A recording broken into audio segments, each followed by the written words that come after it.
Aplicação do modelo. Determinar a equação da linha elástica e a deformação no ponto C. Dado uma viga biapoiada com um balanço, apoiada em A com um vínculo de segundo gênero, em B um vínculo do primeiro gênero e um balanço em C. O vão entre A e B é 2A, o balanço é a carga aplicada P na ponta do balanço, no ponto C. Então temos que definir inicialmente o sistema de coordenadas cartesianas. Vão ser a referência da equação que vai determinar a deformação em qualquer ponto da barra. Assim temos que vamos determinar no ponto A uma origem, que vamos chamar origem do sistema 1, V1 para cima positivo e Z1 para a direita, horizontal, positivo, com domínio entre 0 e 2A, ou seja, do ponto A até o ponto B. No ponto B existe uma reação de apoio, portanto uma descontinuidade da função do momento fletor. Assim temos que o segundo eixo, o segundo sistema coordenado, vamos chamar de sistema 2, terá na vertical V2 para cima no ponto C, origem no ponto C, em direção a B, com Z2 positivo na direção de C para B, no sentido de C para B, a direção horizontal. Então, o domínio de 0 até A. Vamos determinar, então, as reações de apoio, o somatório dos momentos em A, anti-horário positivo igual a 0, as forças que dão momento é RB e a força P. A força RB está a uma distância perpendicular em relação a de 2A e a força P a uma distância de 3A em relação à perpendicular do ponto A. Portanto, temos que, pelo somatório dos momentos em relação ao ponto A anti-horário positivo, RB vezes 2A menos P vezes 3A igual a 0. O P é negativo porque gera momento, uma rotação em relação a A no sentido horário. Assim, determinamos RB igual a 3P sobre 2. Pelo somatório das forças verticais iguais a 0, temos que, para baixo, atribuído, nós temos menos P, negativo. Para cima, temos a reação do ponto B, já calculada anteriormente, 3 meios de P. E para cima, inicialmente, atribuímos o sentido da reação vertical em A para cima, positivo, RA. Assim, pelo somatório das forças verticais, analisando as reações, temos 3 meios de P positivo para cima, que é a reação de B, mais RA, a reação de A para cima, vertical, menos P para baixo igual a 0 no ponto C. Assim, RA igual a menos P sobre 2. Momento fletor. Momento fletor temos, em relação ao sistema 1, mx1 de Z igual a força, que é a reação de apoio para baixo, negativo, que também irá gerar uma deformação negativa na direção de V1, menos P sobre 2 vezes Z1. Esse é o momento válido numa seção Z1 entre 0 e 2A. Em relação ao sistema 2, temos que mx2 de Z igual a carga P, força P, vezes a distância em relação à seção de Z2, que é o próprio Z2. Menos P vezes Z2 válido no domínio de Z2 entre 0 e A. Assim, Z1 entre 0 e 2A, temos a equação diferencial da linha elástica, é ix d2 V1 vezes dz1 ao quadrado é igual ao momento, que é igual a menos P sobre 2 vezes Z1. Integrando, temos ix dv1 sobre dz1 igual a menos P sobre 4 z1 ao quadrado, integral de polinômio da função anterior, mais C1, que é uma constante de integração fruto dessa integral. Integrando novamente, temos agora a equação da deformação entre A e B, é ix vezes V1 igual a menos P sobre 12, integrando a equação anterior, vezes Z1 ao cubo, mais C1 vezes Z1, mais C2, que é uma segunda constante de integração, fruto desta operação, dessa integração.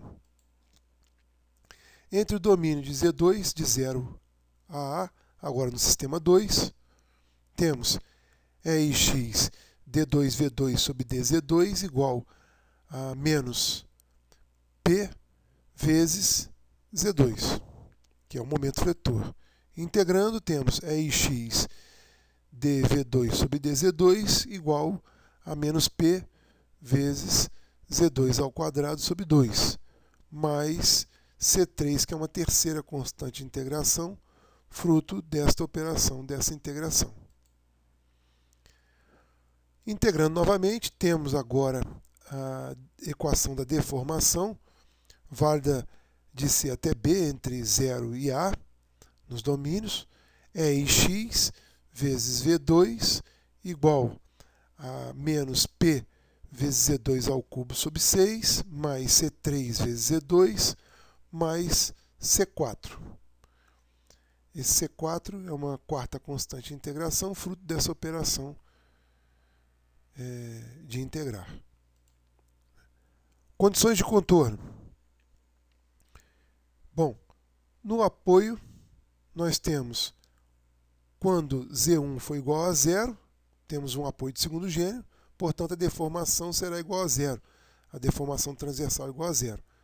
Aplicando essa condição de contorno na equação da deformação do trecho 1, o primeiro termo, que é ix vezes V1, como V1 é igual a 0, fica igual a 0, o termo da esquerda da equação, é igual a menos P sobre 12, Z1 ao cubo, que Z também é 0, zera esse termo, esse primeiro termo da direita da equação. O segundo termo, que é C1 vezes Z1, também igual a 0. Portanto, C2 igual a 0. Segunda condição de contorno. A deformação também é 0 quando Z1 é igual a 2A. Nesse caso, substituindo também na mesma equação, que é a equação da deformação, nós temos 0, que como V1 também é 0, zerou o termo da esquerda da equação, igual a menos P sobre 12, vezes, no lugar de Z1 eu coloco 2A ao cubo, mais C1 vezes 2A, mais C2, que é igual a 0, já calculado anteriormente. Portanto, tiramos C1 igual a P vezes A ao quadrado sobre 3. Agora, próxima condição de contorno. No sistema V2, igual a 0, né? No sistema 2, V2 igual a 0, eu também estou no apoio de B, quando Z2 for igual a A, no ponto B.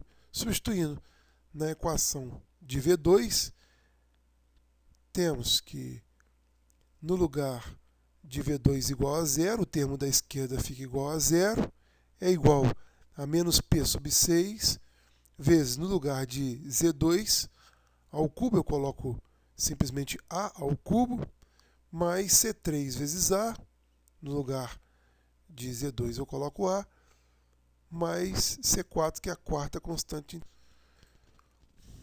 Então, temos aí que no ponto B, no apoio, né, a rotação da tangente é a mesma em ambos os sistemas, o sistema 1 e o sistema 2.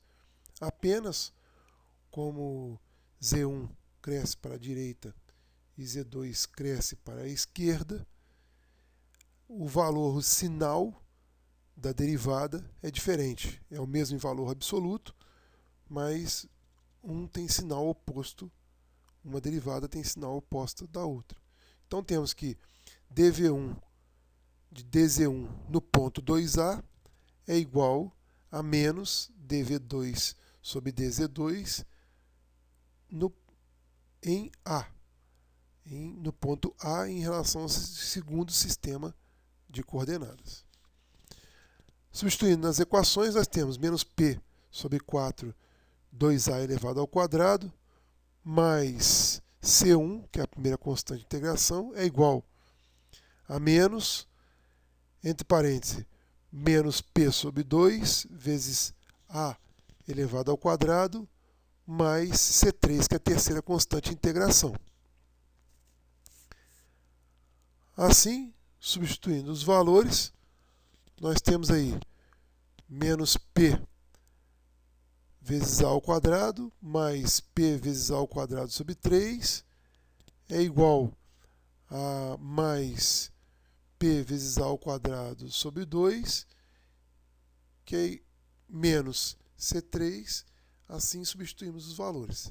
No lugar de C1, nós colocamos então o P A ao quadrado sobre 3, que já determinamos anteriormente. Assim, temos condições de determinar C3, que é a terceira constante de integração. Como vimos aí, portanto, isolando C3, temos que C3 é igual a 7PA ao quadrado sobre 6. Assim, substituindo na equação anterior, de V, temos 0 é igual a menos P sobre 6 vezes A ao cubo, mais, no lugar de C3, colocamos 7PA ao quadrado sobre 6 vezes A, mais o C4. Então, aí da equação de V, no sistema 2, temos, portanto, que C4 é igual a menos PA ao cubo. Assim, determinamos a equação diferencial da linha elástica em relação ao sistema V2,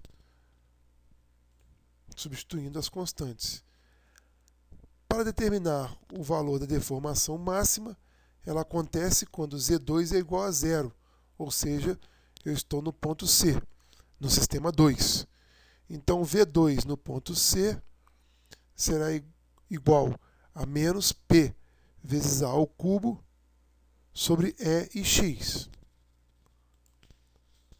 Conclusão.